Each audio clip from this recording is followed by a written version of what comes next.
Okay, well, hi everyone. Welcome to the Platform Fundamentals Academy.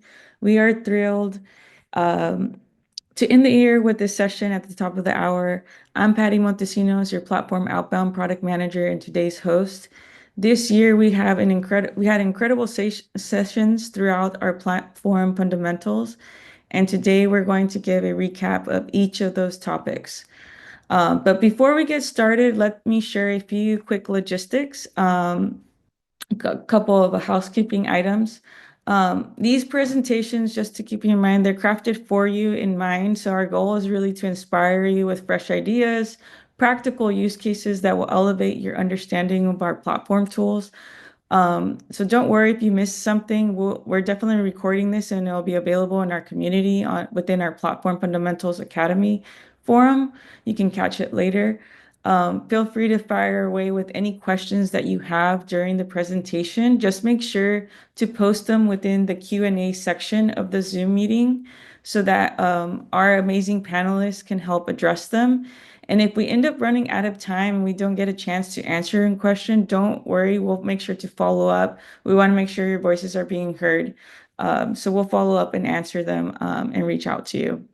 Of course, a quick reminder, please make sure to practice safe harbor. Although a lot of the material that we're sharing today is a recap from the year, if anything is a new feature today, we want to make sure we keep it compliant with our best practices. Okay, so today, as I mentioned, I will be presenting. We have a couple of panelists that will help address those questions: Adam Stout, Inka, John Lynn, and Sharon Barnes on our team. So a year in review, we're first start off with the sessions that we had this year. We had an amazing topics. We started off with ATF in Washington. So what was new releases, document services. We also talked about guided tours and guided setup. We gave an overview of subscription management, basically everything you need to know about it.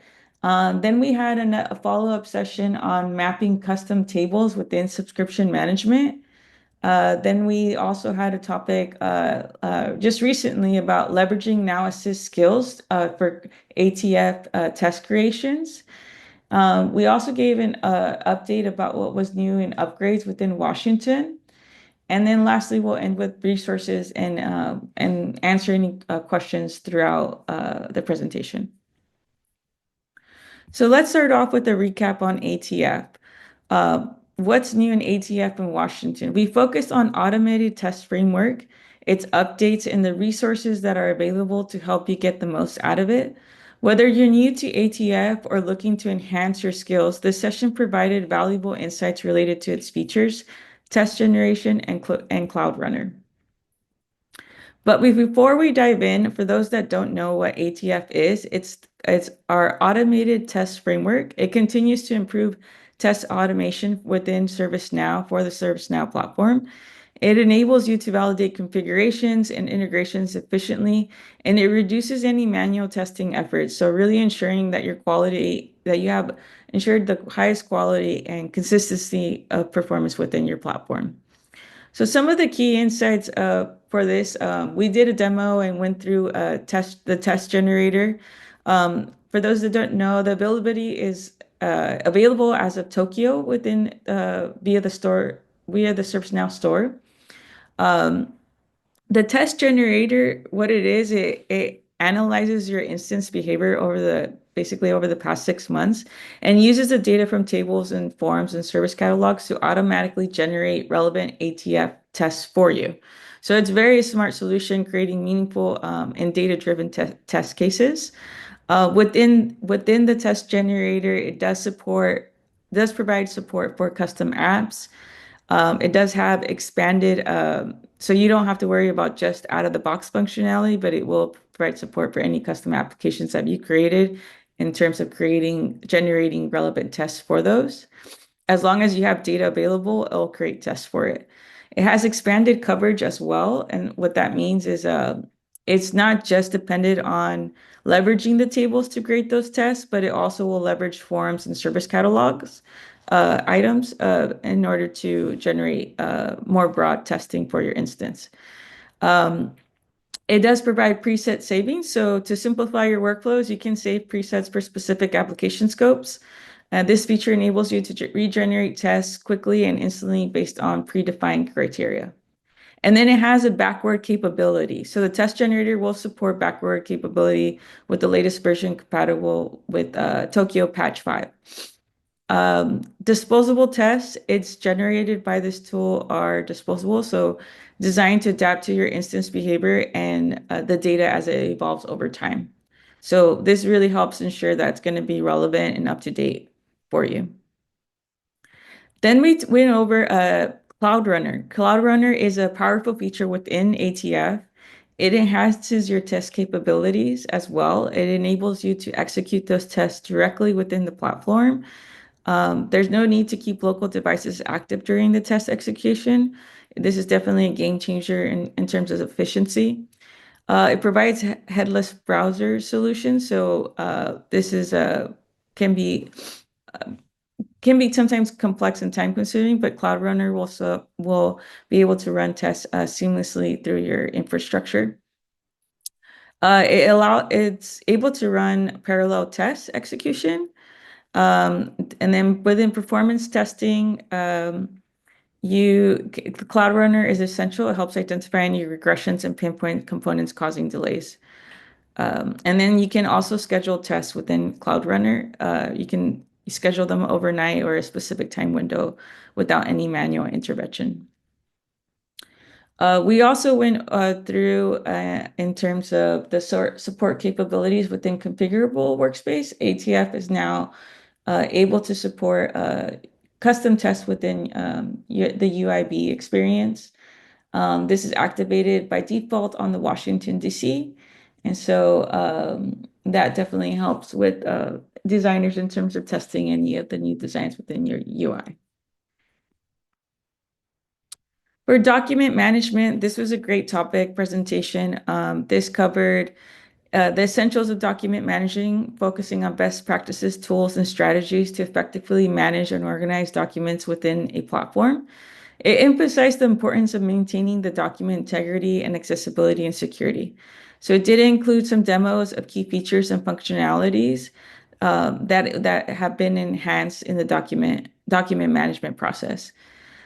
We went over what are some of the critical pieces of document management when it comes to data integrity and accessibility, such as document repositories, version control, sharing permissions, and leveraging workflows to enhance the collaboration and ensuring that you have security within the document handling. We also covered best practices in organizing and managing documents to enhance productivity. The next topic that we went through was um, guided tours and guided setup. In this session that was on June 20th, we provided an in-depth look at the functionalities and benefits of guided tours and guided setups within the platform. We did cover features that could enhance your user experience by providing step-by-step instructions and interactive walkthroughs. The session also included practical demos and tips for optimizing the use of guided tours and setups in various scenarios. Some of these enhancements and key features is like enhancing the user experience by providing improvement in the user onboarding, such as providing new users with a structured and interactive way to learn about the platform by offering step-by-step instructions. Users can quickly understand how to navigate and utilize the platform features, leading to a smoother onboarding process. We increased the user engagement by creating more interactive and less overwhelming steps. Users are more likely to explore and use the platform functionality when they're guided through this process in an engaging manner. We also have now a reduction in user errors, so providing clear, concise instructions on guided tours and setups to help users avoid common mistakes. We did enhance the user confidence and also customization and personalization. Guided tours and setups can be tailored to meet the specific needs of the different user groups, providing a personalized experience that addresses the individual learning styles and preferences. In step-by-step instructions, we improved the clarity and simplicity, provided more sequential learning, interactive guidance. Instructions on often include interactive elements such as prompts and checkpoints with engaging users and keeping them actively involved in the learning process. There is also a prompt for immediate feedback within the step-by-step instructions, so users can provide feedback in real time. And then customization and adaptability instructions can be tailored to different user needs and skills, providing a personalized learning experience. This ensures that users, regardless of their background or expertise, they can benefit from the guided tours and setups. And then lastly, we covered interactive walkthroughs. This helps users understand and utilize the platform features also more effectively. Increases engagement in interactive activity, provides real-time guidance, uh, useful for contextual learning in terms of specific instructions, guiding the users through tasks and relevant current needs that they have, a more targeted approach to help users learn more effectively. And it also has provides an error reduction by guided users through these walkthroughs helps minimizes any errors that they might face, providing clarity on instructions and prompts. The next topic that we went through is that we gave an overview of subscription management. Um, excuse me. For subscription management, Adam covered and explained the features and benefits of the subscription management V2 version.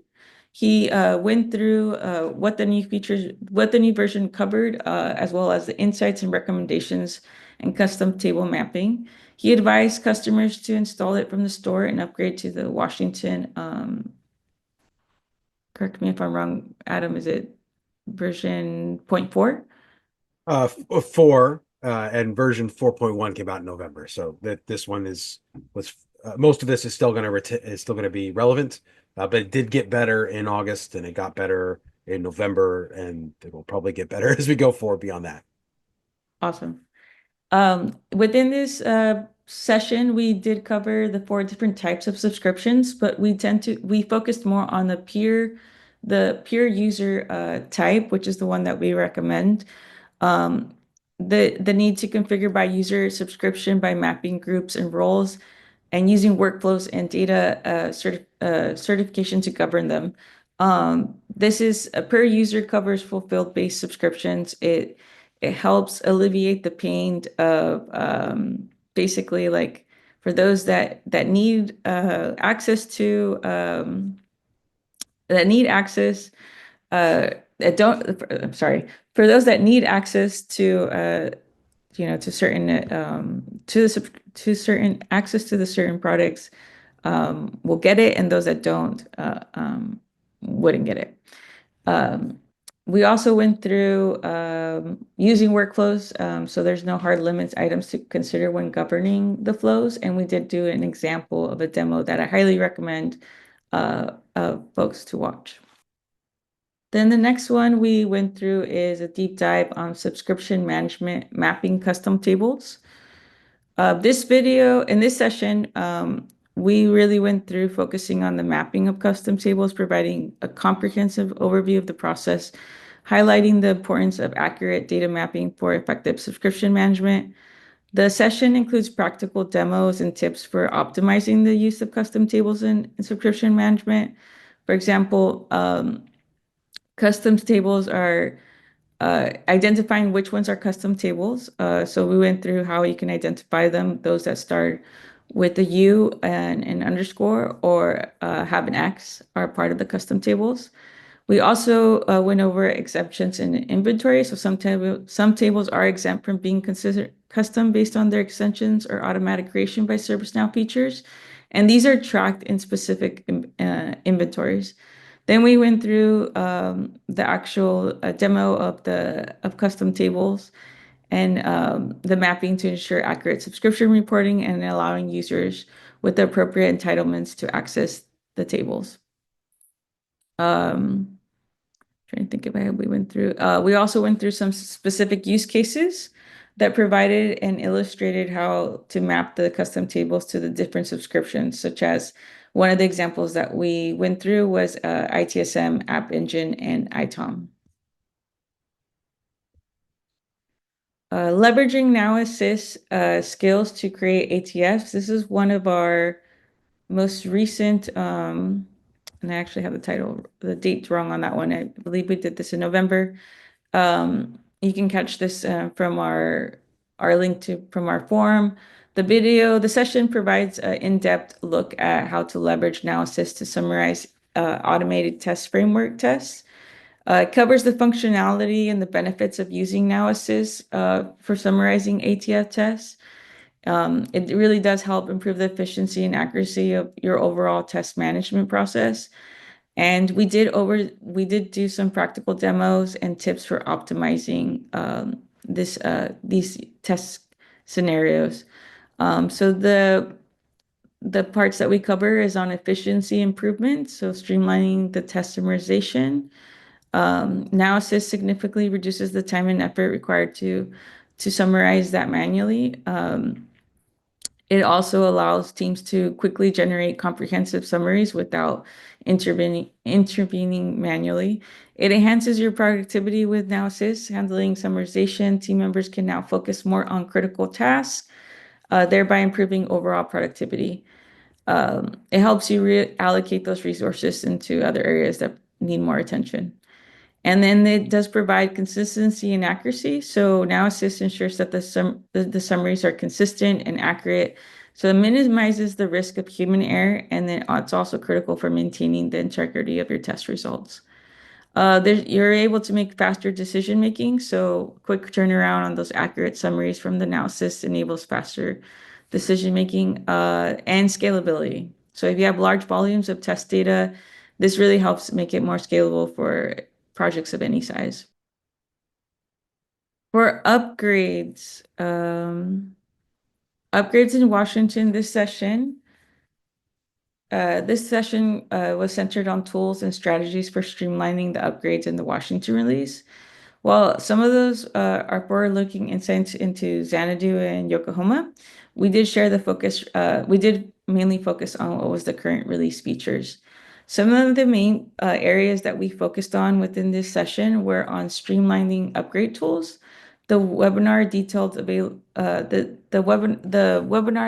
session we went through detailed tools available in the Washington release designed for simplifying and optimizing the upgrade process.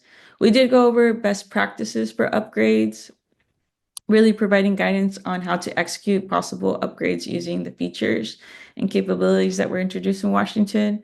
And then we also went into the enhanced user experience, the forward capability in terms of while this session focused on Washington, it really did go over what we built upon it in terms of its enhancements. And then lastly, we provided some resources with it that you can find for upgrades within the community. We highly encourage you guys to constantly provide us feedback within these new features. Some of the demos that we focused on within upgrade were on the blueprints within adoption blueprints that can be found within Admin Center. You will now find you can see it within each application and feature if it's been not just if it's been installed, but if it needs an update and if it's included in your subscription. Then we also shared a new app notification within the blueprints. It'll let you know if an update is available for that specific application or feature, and then it'll with a link having you go to the app manager. Then we also did a demo of how to create a batch plan within upgrades, how to leverage Flow to do an install for a batch install. And that was the end of the topics that we covered for 2024. Now we're going to go through some Q&A questions. Inka, Adam, Sharon, John, is there any ones that we should address on the call? Yeah, I think Christian asked for the link for the Now Assist, so I'm trying to get that so I can share with the team, with everyone on the chat. Awesome. Yeah, so I found it, sending it right to it. So I believe there's one on knowledge management. Mm-hmm. Hi, team. Over specific question. We're trying to leverage now knowledge management analytics to measure deflections in ITSM and HR. Uh, Out of the box, it looks like deflection measurements are tied to CSM, which we do not currently have. Are we able to make the use of the Knowledge Advance or another core plugin to configure them ourselves? I believe, um, I think this is where yeah, our from our side, our plugin names are not great because knowledge management is a platform application that is available for everybody.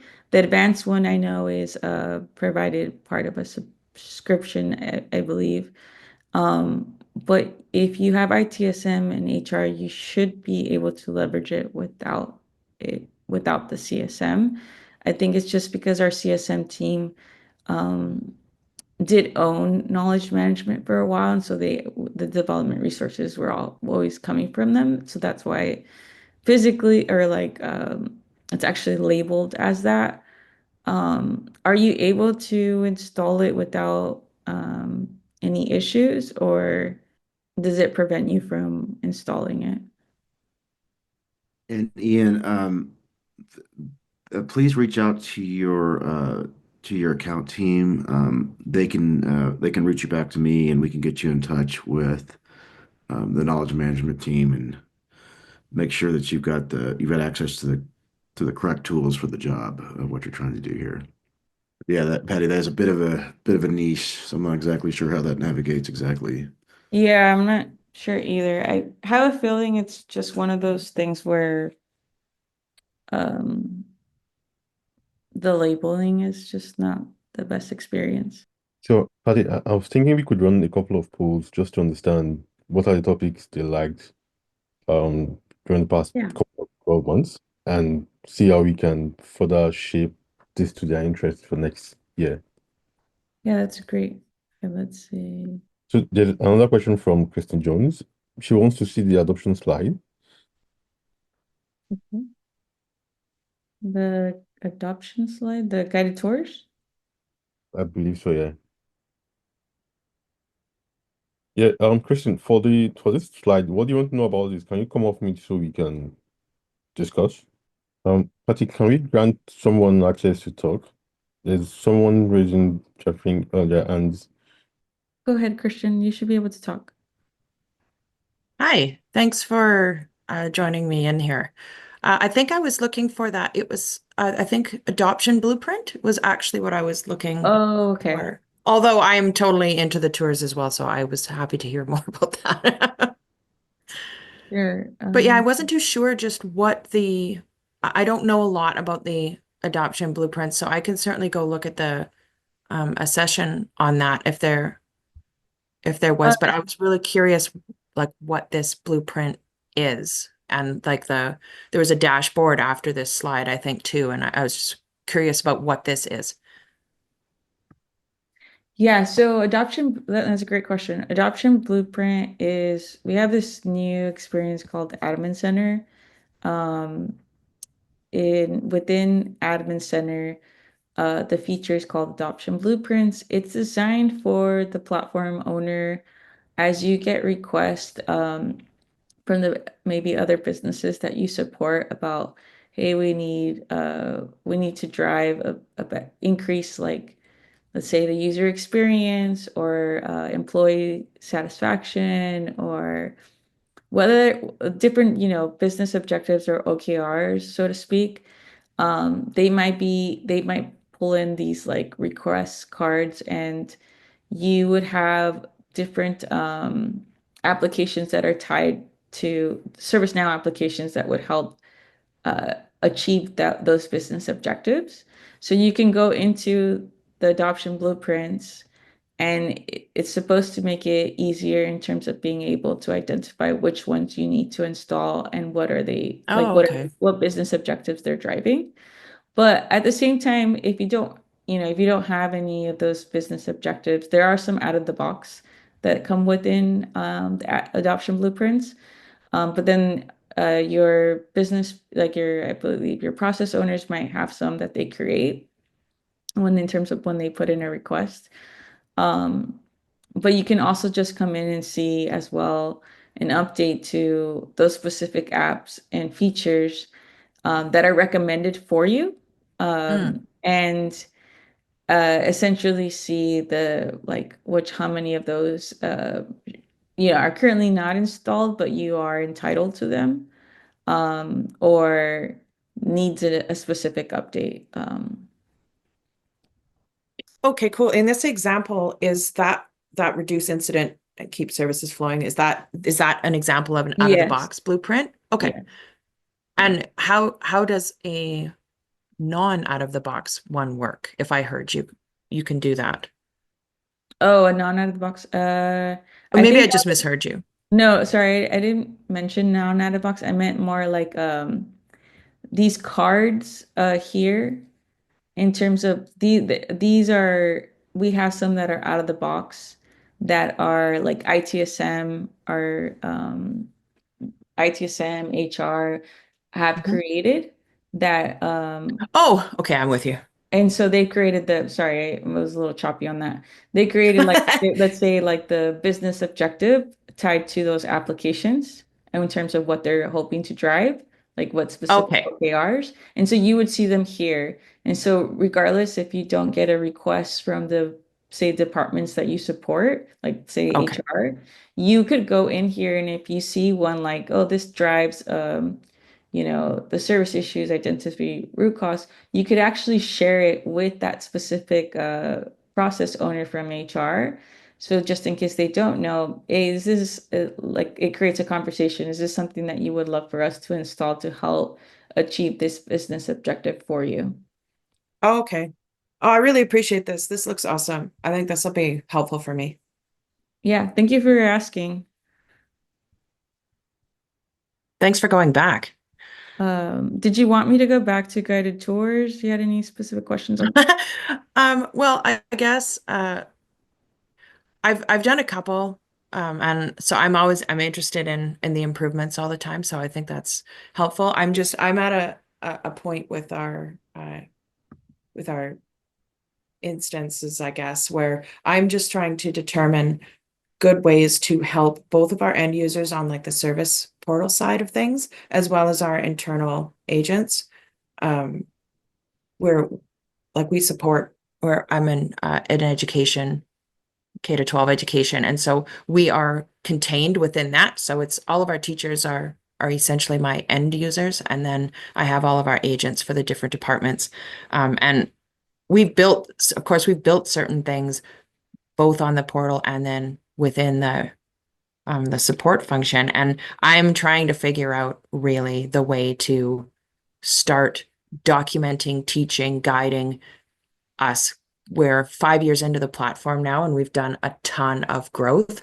And I find that with new people, like I noticed you mentioned, about how to help people onboard, get up to speed faster for support, that kind of stuff. So I think it's just for me learning more about how to structure ways to support ServiceNow functions that are specific to our installation, if that makes any sense. No, that makes sense. It's more like maybe more use cases and examples that could tailor that you can leverage for your specific. I've got lots of knowledge articles internally, like just for here's how to certain processes and things, but I feel like I need a little like a next level something to tie it all together. And I feel like it's in the guided tour or embedded help area. Like there's something in there. Yeah, we can follow up with that in terms of see if we can find some examples for you. I appreciate it. Thanks so much, guys. Mhm. Any other questions? We just launched a poll if you can have have a chance to, please answer it. It provides great feedback for us. And if you have other feedback, please feel free to either put it in the chat or you can also post it within our Academy forum within the community. All of these insights are helpful for us in terms of us coming up with a plan in terms of strategizing what content we should get you for our next academies in 2025. Ian, it would be John Lynn who mentioned that you reach out to your account managers first on in terms of when it came to the knowledge management advance plugin within CSM to seeing how that could you can get access to it or what would be the best way for you to get access to it. And if you get a chance, if you can please answer the poll. Right now, it looks like the topic that was that you folks enjoyed the most was guided tours and guided setup. Okay, well, thank you so much for joining. We really appreciate your attendance, your participation, and your questions. We're excited to end the year with these great sessions, and we look forward for your participation next year. If you haven't had a chance, feel free to keep to answer the poll, especially the second question, what other topics you would like to see in our academy sessions for platform fundamentals. And that wraps it up for this year. I hope you all have happy holidays and a happy new year. Thank you so much.